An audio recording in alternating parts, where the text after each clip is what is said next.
롤프 메르클레라는 사람은 이런 말을 했습니다.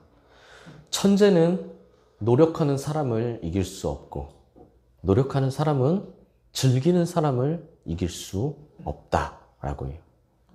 아무리 천부적인 재능을 갖고 태어났어도 열심히 노력하는, 재능이 없이 열심히 노력하는 사람을 이길 수는 없고, 또 아무리 열심히 노력하는 사람도 그 자체를 즐기며 기뻐하는 사람을 이길 수는 없다는 것이죠. 공자도 이와 비슷한 말을 했습니다. 무슨 말을 했나요? 지지자, 부려, 호지자. 호지자, 부려, 락지자라고 했습니다. 무슨 뜻인지 다 아시죠? 네. 전 무슨 말인지 잘 모르겠습니다만 이게 해석하면 그렇습니다. 머리로 아는 사람은 좋아하는 사람만 못하고 좋아하는 사람은 즐기는 사람만 못하다라는 뜻이죠. 이런 교훈들을 바탕으로 부모는 자녀들에게 야, 그러니까 열심히 노력해봐. 너 천재 아니어도 괜찮아. 열심히 노력해봐. 야, 공부 자체를 즐겨봐. 라고 교훈을 하죠. 정작 그렇게 교훈하고 있는 우리가 공부를 즐기고 있는지는 잘 모르겠지만 말입니다. 그런데 아주 크게 성공한 한 농구 선수는 이런 이야기들을 전면 부인했습니다. 다 엉터리라는 거예요. 다 말도 안 된다는 거죠. 다 뻥이라는 겁니다. 아무리 좋아하는 일이라고 해도, 내가 아무리 즐기는 일이라고 해도 그것이 내가 직업이 되는 순간, 내가 그 분야에서 최고가 되기 위해서라면 결코 즐기면서 할 수만은 없다는 겁니다. 너무나 당연한 말이지만 자신도 어렸을 때 농구를 너무 좋아하니까 농구를 시작했다고 해요. 그럼 너 당연한 거겠죠. 친구들과 농구를 하는 게 제일 즐거웠고요. 농구를 하고 있을 때가 자신은 제일 행복했었다는 거예요. 그래서 농구 선수가 되기로 했죠. 하지만 농구 선수가 되고 나니, 중학교, 고등학교, 벌써 학생 선수가 되고 나니 더 이상 농구를 즐길 수는 없었다는 거예요. 그 어마어마한 경쟁의 장에서 서로 네가 주전이 되니 내가 주전이 되니 그 한 명 싸움에서 그냥 즐기면서 해서는 결코 살아남을 수가 없었다는 겁니다. 그래서 본인은 즐기면서 하지 못하고 일을 아득바득 갈 정도로, 내가 당장 그만둬버리고 싶을 정도로 정말 열심히 노력하고 열심히 했더니 그래서 그 분야의 최고가 될 수 있었다라고 고백하죠. 과연 누구의 말이 맞을까요? 즐기고 기뻐하는 사람이 이길 수 있을까요? 아니면 그 정도로는 어렵고 정말 내가 이를 갈고 악을 쓰며 해야 최고가 될 수 있다. 정답이 없다는 겁니다. 평생 동안 늘 신나게 즐기며 재밌게 하는 것이 답일 수도 있고요. 당장 그만두고 싶을 정도로 땀이 피가 될 정도로 노력하는 것이 정답일 수도 있죠. 어쩌면 자신의 목표치에 따라 다르다고 할 수도 있을 겁니다.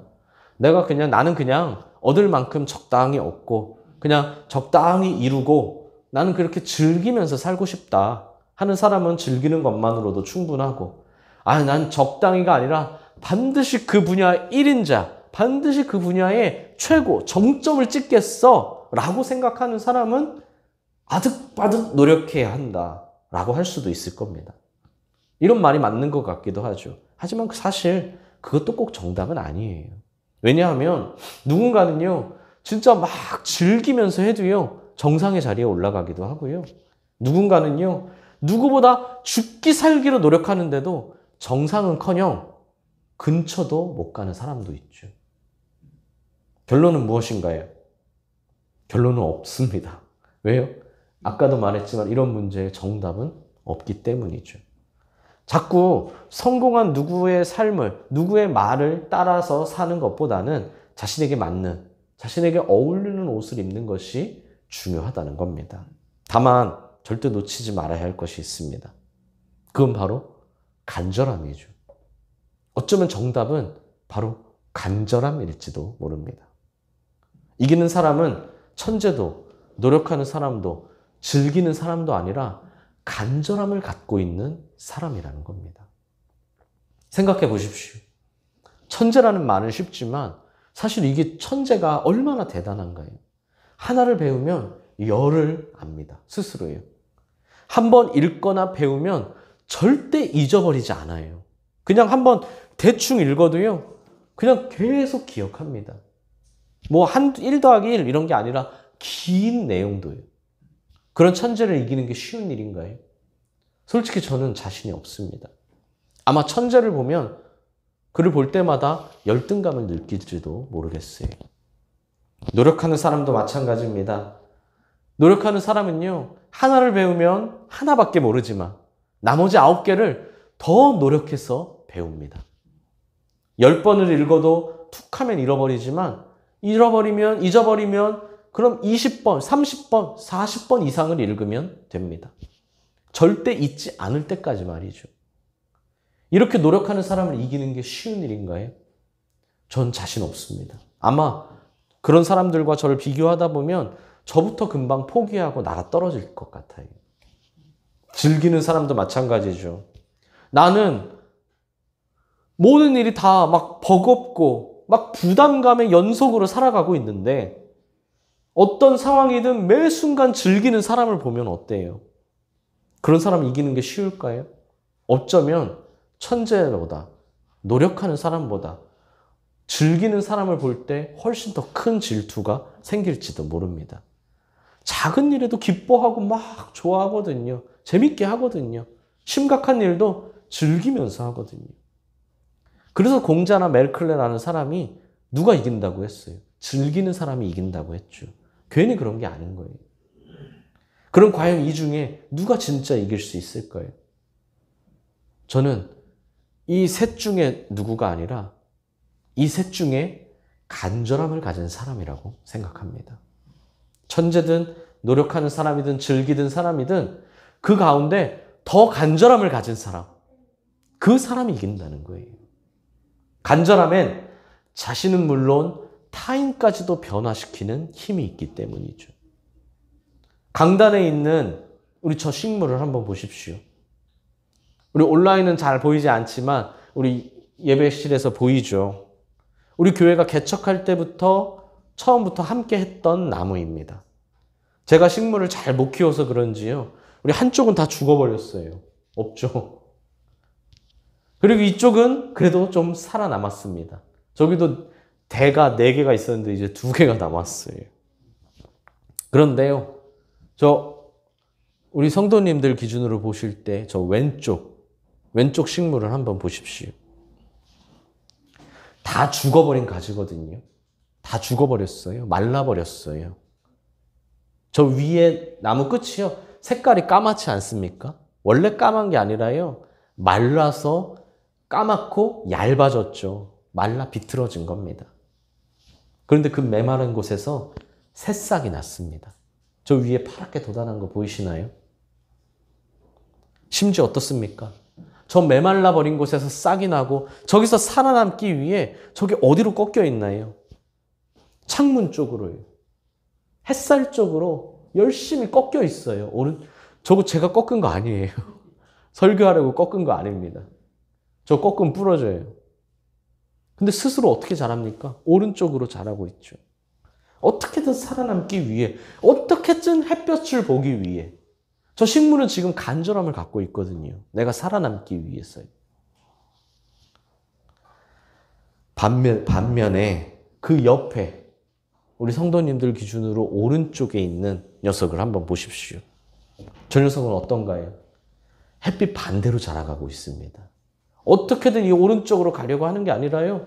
제 멋대로요. 저 오히려 왼쪽을 향해요. 왜요? 자기 평안하게 잘 살고 있거든요. 자기 잎도 아직 푸르고요. 아직 건강하게 잘 살고 있거든요. 아직 살만하니까 햇볕을 바라보려는 것이 아니라 그냥 내 멋대로 살아가고 있다는 거예요. 간절함이 없기 때문이죠. 간절함이 있으면 다 죽고 메말라 버린 곳에서도 싹을 틔웁니다. 하지만 간절함이 없으면요. 건강하고 저 식물도요. 자꾸 반대로 가죠. 근데 그러다 보면 어떻게 되겠습니까? 우리는 어떤가요? 우리는 간절함이 있습니까? 저런 간절함이 있나요? 아니면 무난하게 살고 있고 무난하게 선택하고 있습니까? 간절한 사람은요, 어떻게 해서든지 하나님을 찾습니다. 집에서든지 교회에서든지 아니면 그 어디서든지요, 하나님을 찾습니다. 하나님을 향해요. 설교를 통해 하나님을 만나고요, 찬양과 기도를 통해 하나님을 만나고요, 심지어 아무것도 아닌 그냥 길가에 써져 있는, 그냥 공원에 적혀 있는 문구 한 문구, 글귀 한 글귀를 보고도요, 아니면 길가에 피어 있는 들풀을 보고도요, 하나님의 위대하심을 만날 수 있습니다. 하지만 간절하지 않은 사람은요, 하나님을 찾지 않습니다. 교회에서든 집에서든 그 어디에서든지 말이죠. 부족한 제 설교가 아니라 막 사람들이 다 인정하는, 누구나 인정하는 명설교 중에 명설교를 들어도요, 하나님을 만나지 못합니다. 아무리 뜨겁게 찬양과 기도를 해도 하나님을 만나지 못하고요, 아무리 은혜로운 체험을 경험을 해도 하나님을 만나지 못합니다. 그래서 제가 얼마 전 설교 때 바위로 계란을 치는 사람이 아니라 계란으로 바위를 치는 사람이 되자고 했죠. 그게 무슨 말이냐면 그만큼 우리는 계란처럼 약하고 부족하다는 의미가 있습니다. 하지만 그것뿐만이 아니라 그 정도로 계란으로 바위를 칠 정도의 간절함을 갖고 살아가자. 계란으로 바위를 부시려고 하는데 간절함이 없겠어요? 제발, 제발, 금이라도 내자, 금이라도 내자 하면서 치는 거거든요. 그런 간절함으로 예배하자라는 의미였습니다. 여러분, 무난하게 사는 것이 저주가 아닙니다. 오히려 무난하게 사는 것은요, 많은 사람들이 다 바라고 원하는 삶입니다. 저도 그렇게 기도합니다. 매번 기도할 때마다 우리 성도님들 평안한 삶을 살 수 있게 해달라고. 형통한 삶도 좋지만요, 형통하기 전에 우선 평안한 삶을 살 수 있게 해달라고 꼭 기도합니다. 그러나 내 태도에 따라서요, 이 무난한 삶은요, 저주가 될 수도 있어요. 하나님을 향한 간절함이 없이, 하나님 나라를 향한 간절함이 없이 그냥 무난하게 주어지는 대로, 그냥 무난하게 되는 대로 살아간다는 거예요. 하나님을 찾지 않고 말이죠. 그렇다고 해서 어려움을 만나는 것이 복입니까? 누가 어려움을 만나고 싶어하고 누가 아픔을 겪고 싶어 하겠어요? 그러나 내 태도에 따라서요, 어려움이나 고난도 때로는 복이 될 수도 있습니다. 하나님을 향한 간절함, 하나님 나라를 향한 그 간절함이 나로 하여금 하나님께 더 가까이 가게 만들기 때문이죠. 어려움 자체가 복이다라고 할 수는 없겠지만 그 어려움 때문에 내가 하나님께 나아갈 수 있다면, 하나님을 가까이 가고 만날 수 있다면 복이 될 수 있다는 거예요. 아무 문제나 탈도 없이 그냥 평범하고 무난하게 평안하게 사는 것이 진짜 복인가요? 물론 복일 수 있습니다. 그렇게 평안하게 살아감에도 불구하고 하나님을 간절하게 찾고 구할 수 있다면 말이죠. 그러나 솔직해지십시오. 내가 그렇게 평안하고 무난한 삶 가운데 살고 있으면서 내가 정말로 하나님을 간절하게 찾을 수 있습니까? 사람은요, 다 똑같습니다. 저도 똑같아요. 사람은 다 비슷합니다. 아무런 문제 없이 늘 무난하고 평안하게 살아가는데 누가 하나님을 간절하게 찾을 수 있겠습니까? 그런 사람도 있긴 있겠죠. 뭐 1000명 중 1명 있을까 말까요? 저도 솔직해져 볼까요? 요즘 누구보다 간절함으로 설교하려고 노력하고 있고요. 그 어느 때보다 간절하게 찬양하고 기도하고 있습니다. 하지만 솔직하게 말하면요, 만약 우리 교회가 엄청 크고요, 성도님들도 엄청 많고요, 뭐 코로나 따위는 아무 상관없이 우리 교회가 풍족했다면 저도 지금 이 자리에 지금과 같은 간절함으로 설 수 있었을까요?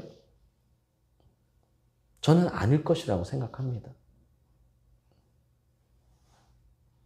물론 누구나 나름의 간절함을 갖고 있다고 말할 겁니다. 저도 간절함을 갖고 있어요. 저도 그 간절함으로 설교를 듣고 간절함으로 찬양하고 기도하고 있어요. 그러나 그 나름의 간절함이 정말로 같은 무게일 수 있을까요? 과연 비교할 수 있겠습니까? 이렇게 생각하면요, 내가 지금 가진 연약함을 결코 저주라고 치부할 수만은 없습니다. 오히려 그 연약함으로 인해 하나님께 나아갈 수 있다면, 그 연약함으로 인해 주께 기도하고 매달릴 수 있다면 그 연약함은 복이라는 거예요. 왜요? 그 연약함 때문에 사실 내가 구원받는 거거든요. 내가 그 연약함 때문에 하나님께 나아가고 있으니까요. 오늘 본문을 보십시오. 한 가나안 여자.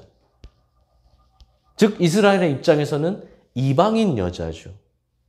그 여자가 예수님을 만납니다. 과연 이 만남이 우연이었을까요? 물론 약속을 잡고 만난 것이 아니니까 우연이라고 할 수 있습니다.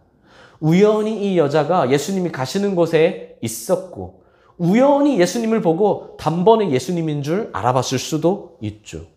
그러나 이 여인의 태도를 보면 그렇게 말하기는 어렵습니다. 그녀는 예수님을 향해 소리질러 외칩니다. 다윗의 자손이여, 나를 불쌍히 여기소서. 간절하게 외치죠. 자신의 딸이 흉악한 귀신에 들렸다는 거예요. 그래서 내가 별의별 방법을 다 시도해봤지만 고칠 수 없었고 내 딸을 지금 고칠 수 있는 분은 세상에 오직 예수님밖에 없다는 겁니다. 그렇습니다. 그녀는 자신의 딸을 위해 예수님을 찾았어요. 그러다가 우연히 예수님을 만났죠. 그러나 이것이 진짜 우연인가요? 만약 그녀는요, 오늘 예수님을 만나지 못했으면 더 계속 예수님을 찾아다녔을 겁니다. 언제까지요? 예수님을 만날 때까지. 예수님을 만날 때까지 그 간절함으로 찾아다녔거든요. 그렇다면 오늘 이 만남이 과연 우연이라고 할 수 있겠습니까? 결코 우연이 아닙니다. 이 여인의 간절함이 만들어낸 필연이라는 거죠. 하지만 예수님은 한 말씀도 대답하지 않으십니다. 그 상황이 얼마나 어색하고 이질적이었을까요? 옆에서는 간절하게 소리 지르고 부르짖는데 그 부르짖음의 대상 예수님은 모른 척 한다는 거예요. 주변의 분위기가 얼마나 어색하겠어요. 아마 시간이 천천히 갔을 겁니다. 왜요? 이런 어색한 시간들은 굉장히 시간이 천천히 흐르잖아요. 하다못해 제자들이 예수님께 청할 정도였습니다. 예수님 옆에 있는 제자들조차 무시할 수 없는 큰 외침이었습니다. 대꾸도 안 하시는 예수님으로 인해 분위기는 점점 얼어붙고 있었죠. 제자들이 재차 예수님께 말씀드립니다. 예수님, 우리 차라리 저 여인의 문제를 빨리 해결해서 돌려보내시죠. 제자들이 먼저 나서 부탁할 정도로 그 여인의 목소리에 모든 이들이 다 측은지심을 느꼈습니다. 그 정도로 간절했어요. 그때 예수님이 말씀하십니다. 나는 이스라엘의 잃어버린 양 외에는 다른 데로 보내심을 받지 아니하였도다. 알고 보니 그녀의 신분이 문제였어요. 그녀는 이스라엘 사람이 아니라 이방인이었다는 거예요. 지금 예수님은 이 땅에 놀러 오신 것이 아니거든요.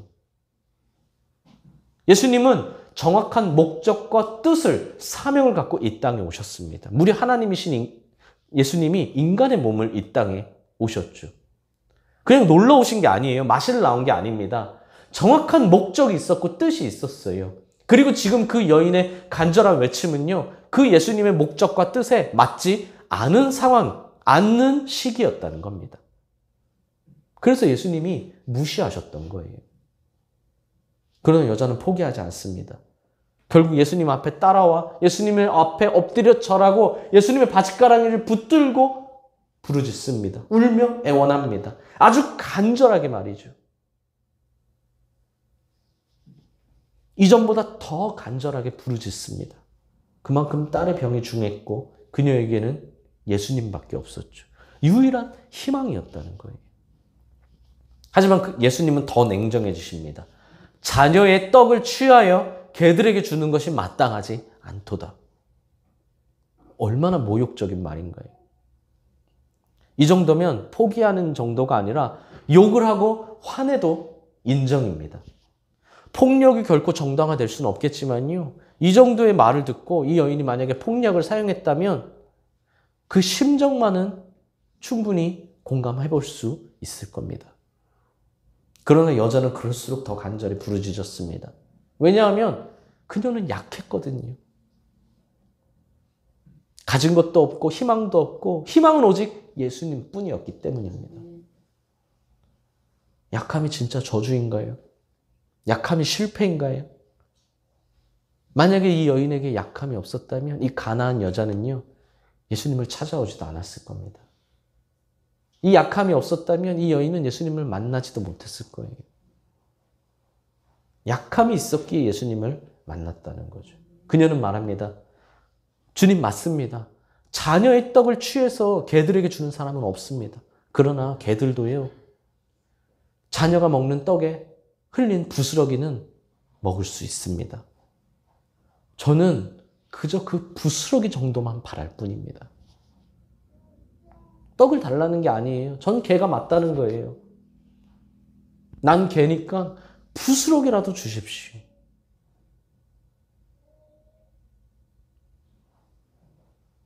그녀는 스스로 자신을 개로 자처합니다. 왜요? 그만큼 간절하고 간절했기 때문이에요. 아까 제가 뭐라고 했나요? 간절함에는요, 자신은 물론 타인까지 변화시키는 힘이 있다고 했죠. 이 여인의 간절함은 우선 자신을 변화시켰습니다. 누구도 이 여인의 과거를 자세히 알지 못하지만 사실 뻔합니다. 왜냐하면 사람은 다 비슷하거든요. 누가요, 남에게 아쉬운 소리 하며 살고 싶고 누가 남에게 부탁하고 빚지고 그런 삶을 살고 싶습니까? 그렇죠? 다 쿨하게 살고 싶죠. 내가 빌려주면 빌려줬지 구차한 말 하는 거 좋아하는 사람 없어요. 이 여인도 마찬가지죠. 그러나 간절함으로 인해 이 여인은 변화됐습니다. 딸의 치료를 위해서라면 무엇이든 할 수 있는 사람으로 변했어요. 자신이 고생하고 고통받는 것쯤은 얼마든지 괜찮았습니다. 다른 이에게 무릎 꿇는 것쯤은 괜찮았어요. 욕을 듣고 모욕을 듣는 것도 괜찮았습니다. 왜요? 간절함이 있었기에. 또한 이 여인의 간절함은 다른 사람을 변화시켰습니다. 우선 제자들을 변화시켰어요. 제자들이 어땠습니까? 제자들의 마음을 움직여서 먼저 나서서 예수님께 고쳐달라고 부탁할 정도로 제자들의 마음을 움직였습니다. 제자들은 여인과 아무 상관없는 사람이죠. 생전 처음 본 사람입니다. 하지만 그 여인의 부탁을 들어줄 정도로 여인의 간절함이 제자들의 마음을 변화시킨 거예요. 더 나아가 예수님의 마음까지 움직였습니다. 무엇으로요? 그 여인이 가졌던 간절하고 간절했던 그 간절함으로 말이죠. 예수님은 무엇으로 움직이시는 분이신가요? 돈으로 움직이시나요? 명예로 움직이시나요? 사탄의 그 어마어마한 유혹도 꿈쩍도 안 하신 분이 예수님이십니다. 그런 예수님의 마음을 움직이는 거예요? 무엇으로 가능한 거예요? 오늘 예수님의 마음이 움직였어요. 무엇으로요? 간절하고 간절했던 간절함으로 말입니다. 누가 간절할 수 있습니까? 내가 가진 일이 잘 되고 잘 풀리면 무조건 간절하지 않고 내가 막 어려움을 만나고 힘든 일을 만나면 무조건 간절한가요? 그런 건 또 아니에요. 잘 되는 사람도요, 간절할 수 있고요. 어려움을 만난 사람도 간절하기는커녕 그냥 스스로 포기해버리는 사람도 있습니다. 중요한 건 무엇인가요? 내가 간절하냐는 겁니다. 내 상황이 어떻느냐가 중요한 게 아니고요. 내 상황이 무난하냐, 어려움이 있느냐, 이게 중요한 게 아니고요. 내가 어떤 상황이든 간절할 수 있느냐는 겁니다. 상황에 지배당하지 말고 상황을 조절할 수 있느냐는 겁니다. 사랑하는 수원동일교회 성도 여러분, 사실 오늘 설교를 준비하면서요, 오늘 성경에 이곳저곳 본문들을 좀 준비했었어요. 다 준비했다, 다 타자 쳤다가요, 싹 지웠습니다. 괜히 손목 아픈데 고생만 했어요. 왜 지웠냐? 이 여인의 간절함만으로도 넘칠 정도로 충분했기 때문입니다. 주님은 오늘 여인에게 말씀하십니다. 내 믿음이 크도다. 내 믿음대로 되리라. 할렐루야. 그리고 주님은 오늘 우리에게도 말씀하십니다. 뭐라고 말씀하시나요? 내 믿음이 크도다. 내 소원대로 되리라. 라고 하시면 좋겠지만 그건 나에게 달렸습니다. 만약 내가 이 여인만큼 간절함을 가지고 있다면 분명 주님은 나에게도 그렇게 말씀해 주실 겁니다. 너의 믿음이 크도다. 내 소원대로 되리라. 그러나 나에게 간절함이 없다면요, 이 말씀을 기대할 수는 없어요. 이 말씀은 아무에게나 주시는 말씀이 아니거든요. 간절하고 간절한 자에게만 주시는 말씀이기 때문입니다. 간절함이 없다면 이렇게 말씀하실지도 몰라요. 주님은요, 우리에게. 야, 네가 가진 바위로 계란을 깨며 살아봐. 라고 해요.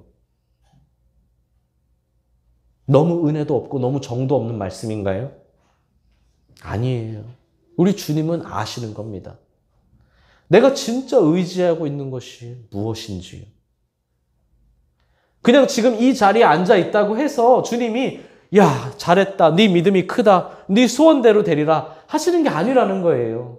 간절함이 있는 자에겐 그렇게 말씀하시는 거예요. 간절함이 없는 자에게. 주님이 아니라 내가 가진 바위를 의지하며 사는 사람에게는요, 야, 그래, 네 바위로 계란 깨며 살아봐 하는 겁니다. 저는 얼마든지 속일 수 있고 10명, 20명, 수천, 수만 명도 얼마든지 속일 수 있습니다. 사람은요. 그러나 우리 주님은 단 1초도, 단 한마디도 속일 수 없습니다. 지금 무엇을 의지하고 계십니까? 전능하신 우리 하나님을 의지하시길 바랍니다. 믿으시길 바랍니다. 부르짖으시길 바랍니다. 그때 우리 주님은 우리에게 반드시 이렇게 말씀해 주실 거예요. 내 믿음이 크도다. 내 소원대로 되리라. 할렐루야. 믿으십니까? 간절함이 있으십니까? 오늘 이 간절함으로 찬양하고 기도하십시오. 아프신 곳이 있으신가요? 주께서 치유해 주실 겁니다. 마음에 소원 있으신가요? 주께서 이루어 주실 겁니다. 간절함이 있을 때 내 모든 것을 아시는 주님께 내 마음과 정성과 뜻을 다해 나아갈 때 주님은 반드시 응답해 주신다는 거예요. 반드시 우리와 동행해 주시며 반드시 우리에게 갖가지 은사를 허락해 주실 줄 믿습니다. 오늘 이 믿음으로 찬양하고 기도하십시오. 간절함으로.